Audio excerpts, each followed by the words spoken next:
Got a secret that nobody knows. तो ये incident हुआ था मेरे एक दोस्त के भैया के ग्रुप के साथ वेस्ट बंगाल में। वो 4 लोग थे, कॉलेज में साथ में पढ़ते थे, फर्स्ट ईयर में दोस्त थे। वो 4 लोग थे। संदीप जो थोड़ा सा डरपोक किस्म का था, सुरेश वो समझदार था, दीप थोड़ा सा डम किस्म का था, और अमित वो किसी से डरता नहीं था। वही मेरे दोस्त का भाई था। वो उनके कॉलेज की छुट्टियों के दिनों में उन्होंने सोचा कि कहीं घूम के आएंगे। फिर उन्होंने प्लान किया सुरेश के घर जाएंगे। पहले ट्रेन से, उसके बाद बस से जाने का रास्ता था, उसके बाद थोड़ा सा चल के जाने का रास्ता था। जैसा कि उन्होंने प्लान किया था, वो घर से निकले। घर से निकल कर स्टेशन गए। स्टेशन से ट्रेन से उतर के बस में चढ़े। बस में चढ़ने के बाद बस से उतरे तब 8 बजे के आसपास बज रहे थे। वहाँ से वो सुरेश के गांव पहुँचे, उनके घर गए।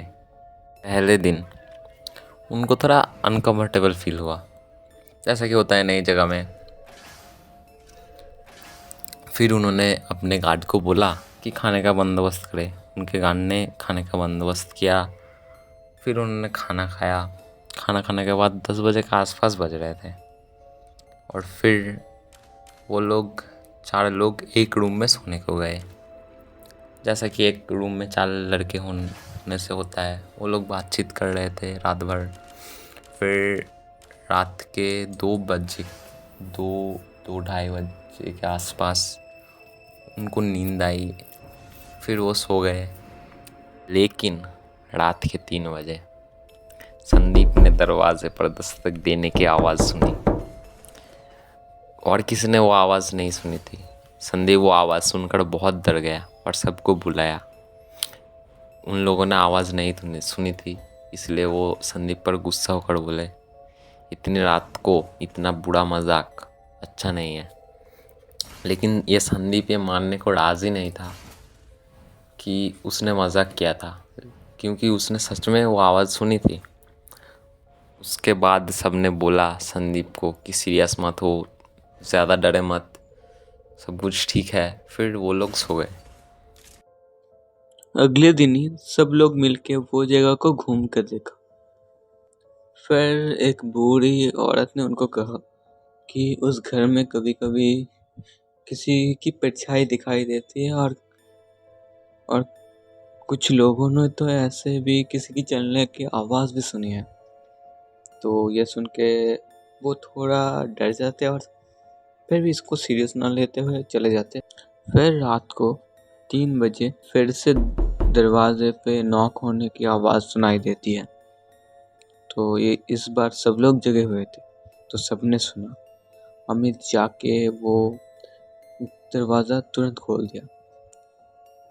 फिर कोई नहीं था। फिर आके बैठे, फिर नॉक हुआ। तो वो दिन भी कैसे चले गए, सब किसी ने नहीं सोया था वो दिन।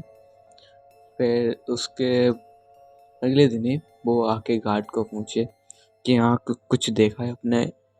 तो गार्ड ने कहा, मैं इतने दिन से काम कर रहा हूँ बट किसी को देखा या कुछ सुना नहीं है मैंने। गार्ड के वो बात बोलने के बाद ये लोग सब बहुत डर जाते हैं, तो ठीक करते घर चले जाएंगे, ऐसा ही होता है। वो लोग अपना सामान पैक करते हैं और निकल जाते हैं घर के लिए। कुछ दिनों में उनका कॉलेज स्टार्ट होने वाला, तो ऐसा ही होता है। कॉलेज जाके ये सब लोग एक दूसरे से मिलते हैं और एक दूसरे को पूछते हैं कि ऐसा कुछ फिर हुआ क्या, वो नॉक किसी को क्या सुनाई दिया। सबने जवाब दिया नहीं। और इस इंसिडेंट को 1 महीने होने वाले होते हैं, उसके 1 दिन पहले संदीप को सुनाई देता है रूम के दरवाजे पे नॉकिंग का आवाज़, वो भी एग्जैक्ट 3 बजे। तो ये डर चुका है, फिर भी ये इग्नोर करके सोने लगता है। उसके अगले दिन ही कॉलेज में ये बोलता है कि मेरे साथ ऐसा हुआ है, किसी ने गेट पे नॉक किया है। ये बहुत डर चुका था। सब लोग इसे चुप कर रहे थे और बोलते हैं ज़्यादा सोच मत, कुछ नहीं होगा। ऐसा ही होता है, 2-3 दिन और कुछ नहीं होता। फिर एक दिन उसको सोने में ज़रा सी देरी हो जाती है, तो कुछ 2:30 बजे के आसपास बज रहे होंगे। फिर इसके बिस्तर के आजू बाजू कोई घूम रहा है और मंत्र बोल रही थी। वैसे उतना अच्छे से सुनाई नहीं दे रहा था, कुछ फिर भी लग रहा था कुछ कोई बोल रही थी। फिर वो सब इग्नोर करके फिर सो जाता है। ऐसे ही करके और कुछ दिन जाते हैं, बीतते हैं। फिर एक दिन उसके दरवाजे पे बहुत जोर से नॉक होता है, ऐसे कि कोई दरवाज़ा तोड़ के अंदर आने वाला है। तो ये बहुत डर चुका था। फिर ये अपने मम्मी पापा को कॉल करता है कि वो लोग शायद पास के रूम में ही थे, बट ये बहुत डर चुका था, इसलिए फ़ोन करके बुलाया। वो दोनों आए, देखा कुछ नहीं, इसको पानी पिलाया, शांत किया। फिर वो लोग पूछे क्या हुआ, क्यों बुलाया, वो सब बताया, ये सब हुआ मेरे साथ। तो उसके मम्मी ने पूछा कि तू वहाँ जहाँ गया था कुछ हुआ था क्या? फिर संदीप ने बोला हाँ, ऐसा ही हुआ था। तो मम्मी समझ गई क्या हुआ है, तो उन्होंने कहा आज सो जा, कल एक तांत्रिक को बुलाऊंगी, सब ठीक हो जाए। ओके, तो ऐसा ही होता है। अगले दिन सुबह सुबह ही पापा एक नून में रहा तांत्रिक को बुलाते हैं।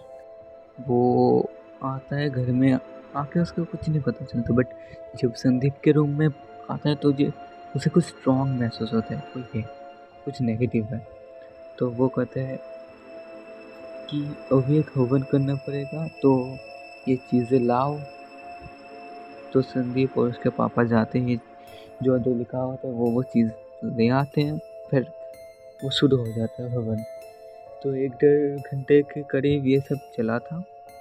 उसके बाद से कुछ 6-7 महीने गुजर गए थे। फिर उसको कुछ महसूस नहीं हुआ, बट 6-7 महीने बाद उसको फिर से सुनाई दिया वो नॉकिंग, और वो फिर रोज़ ही नॉक होता था। कोई बेड के आसपास घूमती थी और कुछ मंत्र बोलती थी। तो ये सब इग्नोर करा इसने, और अभी तक ये चलता है, बट बहुत कम, कभी महीने में एक बार, क्या हफ्ते में एक बार हो जाता है। तो ऐसे ही थी, बट इस चीज़ से इसको डर नहीं लगता। हनुमान जी की एक तस्वीर अपने रूम में लगाई हुई है।